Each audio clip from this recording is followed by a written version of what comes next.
Freezing temperatures, blazing winds, and geographic isolation have deterred man from exploring the southern expanse of our planet for thousands of years. At the southern end of the Earth lies an untouched continent, shrouded beneath a veil of ice and snow. Man began exploring this vast expanse a mere 200 years ago. The findings were astonishing. It was time for the forbidden southern land to give up its secrets. It was time for the world to catch its first glimpse of Antarctica.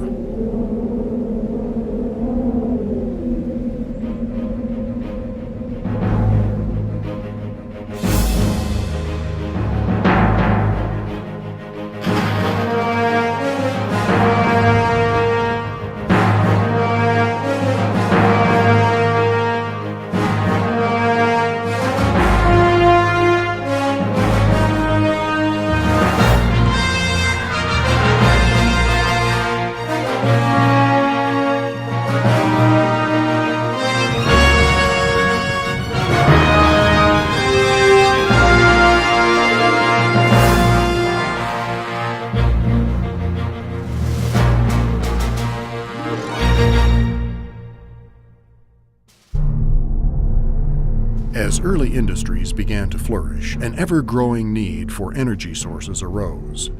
Whale and seal oil was still in high demand. Whaling vessels traveled into uncharted regions of the seas in search of greater populations. Their efforts led them south into the turbulent seas that surrounded the Horn of South America. As the ships traveled further south, some began to see land masses among numerous icebergs. In 1821, the American sealer, Captain John Davis, was the first to set foot on the continent of Antarctica. By the 1840s, numerous governments began funding expeditions to assess this new land of Antarctica as a hospitable continent. Hospitable it was not. Any amenity that would cater to life was not present in Antarctica. She would prove to be one of the most extreme environments on the face of the Earth. Wind speeds reach over 200 miles per hour, and winter temperatures plummet to colder than 100 degrees below zero. Antarctica is considered one of the driest deserts in the world. The inland region of the continent receives less than 2 inches of precipitation per year.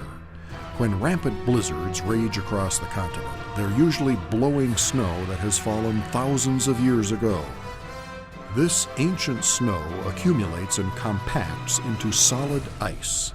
The weight of this continental ice sheet slowly pushes itself outward to the coast. Once the ice reaches the frigid seas surrounding Antarctica, it breaks off the ice sheet, forming gigantic tabular icebergs, floating masses of ice seen towering hundreds of feet high, while thousands of feet of them lie submerged beneath the water's surface. So much ice covers the landscape that less than 0.5% of the continent is not encased in ice. Even with such extreme conditions, there are still a handful of animals that make Antarctica their home. Birds and mammals have adapted to life in this extreme environment. Keeping warm with their extremely dense feathers, the penguins of Antarctica thrive in the extreme south. There are 17 species of penguins in Antarctica, the Adelie being the most abundant. Adelies mate and hatch 1 to 2 chicks. The Adelies are joined in the brush-tail family by the chinstrap and gentoo penguins.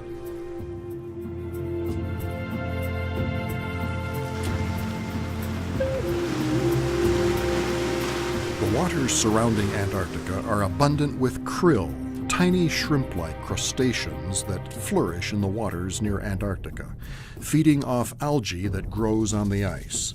With an abundance of krill, many large marine mammals migrate from warmer waters to the Antarctic to feed. The largest animal on Earth, the blue whale, consumes 4 tons of krill per day for 6 months. Enough food in 1 day to feed a human for 4 years. Smaller baleen whales, such as the dwarf minke whales, also migrate to these nutrient-rich waters to feed. Baleen whales, like the minke, blue, humpback, and fin, feed by opening their jaws and filling their mouths with seawater. They then close their mouths and force the water through the massive plates of baleen in the front of their mouths. The small krill are trapped in the baleen and eaten. Although our knowledge of these whales has increased greatly over the years, research is still ongoing to learn of these giants of the deep. Well, they're very beautiful. They are really exquisitely beautiful little whales. They're almost more like dolphins than whales because they're small.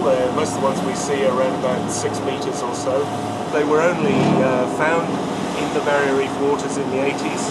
It was only realized about 20 years ago that they were separate from the Northern Hemisphere and the Southern Hemisphere minkies. And they are currently an undescribed subspecies of the Northern Hemisphere minke. Minkies are seen in the Antarctic areas. Dwarf minkies are seen in the Antarctic, close to the ice edge, and in some of the sub-Antarctic island areas. As penguins and whales feed on the plethora of krill, the penguins present themselves as prey for the large seals of Antarctica. Leopard seals are the largest mammal that is truly native to Antarctica. Seals haul their massive bodies onto the shore to rest and digest their meals. The flurry of animal activity diminishes as winter approaches. The whales begin to move back to warmer waters, and the penguin colonies move out onto the newly forming ice sheet. As the winter progresses and the surrounding seas begin to freeze, Antarctica doubles in size. The frozen continent then slips into frigid darkness for 6 months. The following spring, daylight once again shimmers across the white landscape. Life continues as it has for thousands of years. Humans have interfered little with the pristine beauty of Antarctica. The small research and supply huts that riddle the coast are the only signs of man's presence.